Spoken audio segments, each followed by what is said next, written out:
रूस आपका पारंपरिक दोस्त है और आपने अपने पारंपरिक दोस्त के साथ संबंध खत्म कर दिया, उससे तेल खरीदना बंद कर दिया, जो सस्ता तेल आपको देता है, जो आपका विश्वसनीय साथी है आज से नहीं वर्षों से। अमेरिका ने हमेशा आपके साथ विश्वासघात किया और तब रूस ने ही आपका साथ दिया है। आपने इस देश को इतना बड़ा धोखा सिर्फ अपने दोस्त को बचाने के लिए, और एप्स्टीन फाइल में आपका नाम आ गया इसलिए दे दिया। पीयूष गोयल का ट्वीट है कि पीयूष गोयल झूठा आदमी है, किसानों के हितों को 100% झूठा आदमी है। उसने सदन में भी झूठ बोला। ये लोग झूठे लोग हैं, इनकी पार्टी का नाम ही भारतीय झूठा पार्टी है। मैं पहले दिन से कह रहा हूं कि अमेरिका दावा कर रहा है, और आज तो ज्वाइंट स्टेटमेंट आ गया निर्मला सीतारमण का, आप पढ़ लीजिए। अमेरिका और भारत की वित्त मंत्री का ज्वाइंट स्टेटमेंट आ गया। तो उसमें क्या लिखा हुआ है? उसमें यही लिखा हुआ है कि किसानों के हितों को इन्होंने नीलाम कर दिया। कृषि का क्षेत्र, कृषि का बाजार अमेरिका के लिए खोल दिया। कितने पे?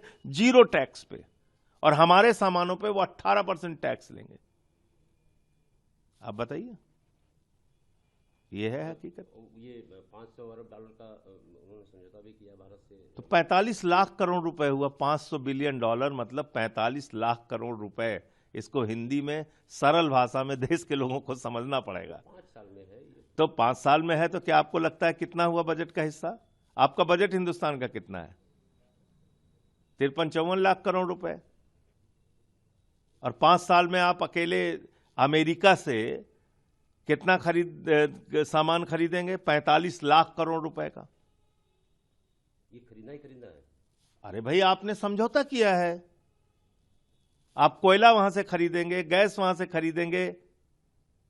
आप सोचिए, हिंदुस्तान कोयले का सबसे बड़ा उत्पादक है दुनिया में, और आप कोयला अमेरिका से खरीदेंगे। तो इसका भार किसके ऊपर पड़ेगा? आपके ऊपर पड़ेगा। जो बिजली बनेगी वो महंगी मिलेगी आपको। अब देश में बिजली महंगी, क्योंकि अब आप देश में जो सस्ता कोयला मिलता है उसको खरीदने के बजाय आप महंगा कोयला खरीदेंगे। और यह भी पता करना पड़ेगा कि इन समझौतों से किन किन व्यापारियों को फायदा हो रहा है।